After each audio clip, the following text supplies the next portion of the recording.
Ayun, umulan na nga. Ayun. At dumating na nga ang araw ng linggo na wala akong pasok, kaya naman excited na ako para makasama at makapagbenta sa Somo Market. At bago kami tuluyang bumiyahe ay syempre checkin ko muna yung makina ng aking sasakyan kung meron na namang mga daga. Sipag yarn. Lashes ni ano? At isa-isa na nga nilalagay ni Kuya Jenreb ang mga box kung saan nakalagay ang mga relo na paninda namin. Rest day ni Tatay, Somo Market. Tara, let's go! Ito pinanggamit. Para mas Sa Somo Market. Pagdating nga namin sa Somo Market ay maganda naman ang panahon, kaya naman naglatag na kami ng aming mga paninda. Nagtayo na rin kami ng tent at pinagtulungan na namin ayusin ang lamesa. Kaya lang maya-maya pa ay napapansin namin na dumidilim na naman ang kalangitan.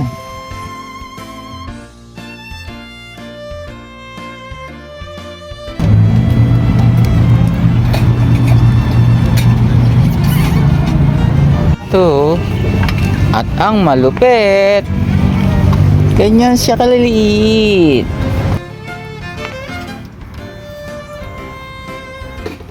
Talaga namang maraming namamasyal dito sa Somo Market, mga nagde-date, mga magkakapamilya na nagpipiknik at mga marami ding mga sikat na mga personalidad. May bisita tayo, si Flo G. Oh, sample Flo G. Tapos. At dahil napakaganda nga dito sa Somo Market ay pinupuntahan siya ng mga sikat na vlogger. Tulad na lang nitong bahay jeep, kaya naman hindi natin pakakawala ng pagkakataon na makagawa ng content kasama sila. Ayun! Tapos meron kaming panabunutan dito. Wala idol natin eh. Ay, Saktong-sakto, may kape na dito, may bunutan pa. So, paano po bang order dito? Pasok kayo sa loob. Papasok. Menu na rin siya. Meron dito. Tara, pasok tayo. Explore na.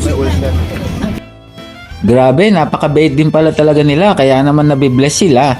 Kapag umorder nga pala ay papasok ka dito sa kapitbahay, kaya naman binigay na namin ang pangalan namin na Team BBG. Bawat isang order nga pala ay may pagkakataong kang bumunot para manalo ng mga prizes. So pagka kada isang order mo ng kape, meron sila nandito chance na bumunot, no? So pagka umorder ka ng dalawa, tulad kami, dalawa yung order namin, bukunot kami na dalawa. Okay, dito sa kapitbahay, ito yung mga coffee na pwede nyo orderin sa kanila, no? May latte, 160, Spanish latte, 180, Chibuok latte, 190, hazelnut. Ito yung in-order ko, no? 180. Tapos meron din silang bibingka at cupcake, no? 100 lang. Kailangan galingan natin. Okay, ito akin. Pili ka na. Gusto ko ito. Ako kasi yun sa akin, 7, birthday ko, di ba? 1, 2, 3, 4, 5, 6, 7. Sa'yo, birthday mo, 27? 27. 8, 9, 10, 11, 12. Sabay po kami.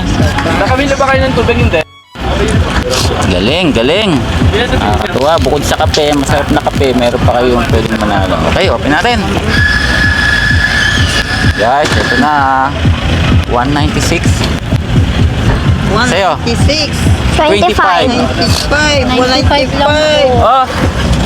Naku! 25 ang meron. Sa'yo? Ano sa'yo? 25. Wala rin? Sayang. Sayang! 35. Oh, konti na lang, 195. Ganun pa man, kahit hindi kami nanalo ay masayang masaya kami dahil na-meet namin ang kapitbahay at ang bahay jeep. Grabe, sobrang bait din talaga ng bahay jeep at pwede kang pumasyal sa loob ng bahay jeep para mag-tour. At masarap din ang kape nila kaya sulit na sulit ang binayad mo.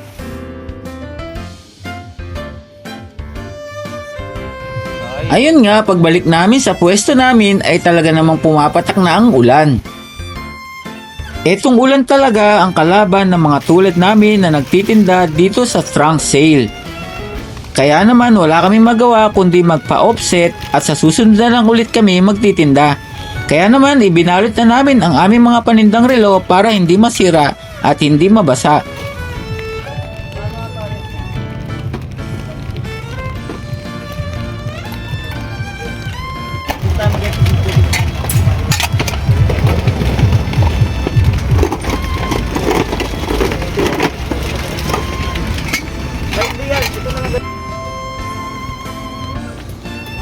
Ganun pa man, dahil nandito na rin kami sa Somo Market, ay magpo-food trip na lang kami at magpi-picnic style.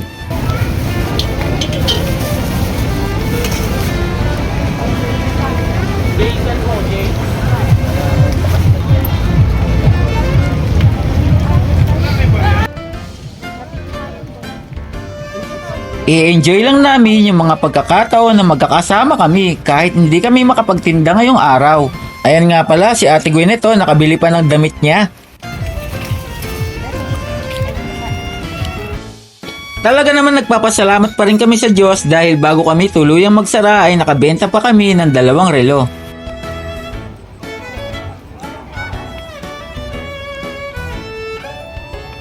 Kaya naman kahit offset kami ngayon at hindi nakapagtinda ay mag-iikot-ikot na lang kami at i-enjoy ang panahon na kami ay magkakasama. Dahil may benta o wala, ang importante sa amin, magkakasama kaming namamasyal, naglilibot, nagbabanding ng masaya.